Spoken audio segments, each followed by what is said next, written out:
Assalamualaikum warahmatullahi wabarakatuh. Kembali lagi di channel Marsha Subiakto.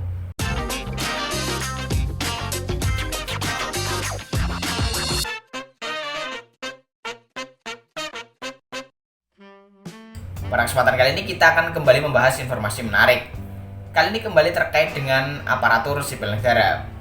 Jadi baru-baru ini ada kabar menarik bahwa nantinya honorer K2 yang usianya 50 tahun akan diangkat menjadi PNS.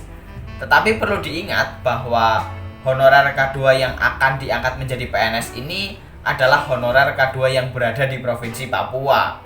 Dan kabar ini atau informasi ini diberitakan oleh cpnn.com. Dan kali ini kita akan coba lihat, kita akan coba bacakan, kemudian kita akan coba bahas dan komentari terkait dengan rencana pengangkatan honorer K2 50 tahun menjadi PNS. Untuk itu bagi yang penasaran, simak terus. Oke, bismillahirrahmanirrahim, langsung saja kita mulai.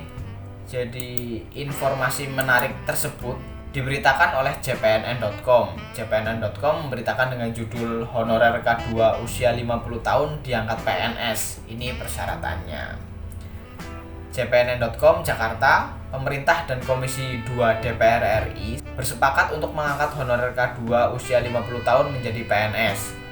Pengangkatan ini dikhususkan bagi honorer K2 di Papua yang sudah masuk dalam database Badan Kepegawaian Negara.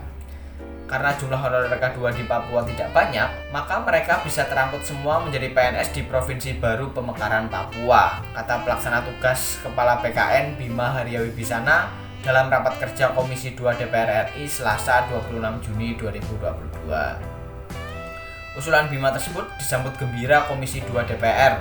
Ketua Komisi 2 DPR RI Ahmad Doli Kurnia menyatakan semangat dalam draft RUU Pembentukan Provinsi Papua Selatan, RUU Pembentukan Provinsi Papua Tengah, dan RUU Pembentukan Provinsi Papua Pegunungan adalah mengakomodasi orang asli Papua atau OAP menjadi aparatur sipil negara atau ASN, baik PNS maupun pegawai pemerintah dengan perjanjian kerja.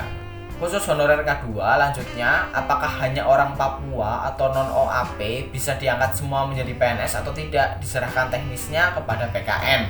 Bima mengungkapkan honorer K2 di Papua terdiri atas OAP dan non-OAP. Namun, karena jumlah honorer K2 di Papua tidak banyak, maka akan diangkat seluruhnya. Dalam raker tersebut disepakati penambahan pasal dalam RUU Pembentukan Provinsi Baru Pemekaran Papua, yaitu 1. Ketentuan mengenai penataan ASN di 3 provinsi baru hasil pemekaran. Provinsi Papua diatur dengan Peraturan Menteri Pendayagunaan Aparatur Negara dan Reformasi Birokrasi dengan ketentuan khusus sebagai bentuk afirmasi. 2. Untuk pertama kalinya, pengisian ASN di Provinsi Baru Pemekaran Papua bisa dilakukan dengan penerimaan A. CPNS orang asli Papua yang berusia paling tinggi 48 tahun. B. Pegawai honorer asli Papua yang terdaftar sebagai honorer K2 di PKN menjadi CPNS yang berusia paling tinggi 50 tahun. C. P3K. Jadi ini ketentuan usia hanya pertama kali, bisa juga diberikan waktu 5 tahun. Setelah itu sesuai peraturan perundang-undangan yang berlaku, tegas Bima. Jadi itulah informasi yang diberitakan oleh cpnn.com terkait dengan rencana dari pemerintah dan DPR yang akan mengangkat honorer K2 yang usianya 50 tahun menjadi PNS, yaitu khusus bagi honorer K2 yang bekerja di Papua, baik itu orang asli Papua maupun non orang asli Papua, yang penting sudah bekerja sebagai honorer K2 dan usianya 50 tahun akan menjadi PNS atau diangkat menjadi PNS di Provinsi Papua. Dan tentunya ini adalah informasi atau berita yang membahagiakan atau menggembirakan bagi honorer K2 di Provinsi Papua. Selamat bagi honorer K2 usia 50 tahun yang bekerja di Provinsi Papua. Jadi mungkin itu informasi yang bisa disampaikan pada kesempatan kali ini. Jika ada tanggapan atau pertanyaan, silahkan tinggalkan di kolom komentar. Terima kasih, mohon maaf bila ada kesalahan. Wassalamualaikum warahmatullahi wabarakatuh.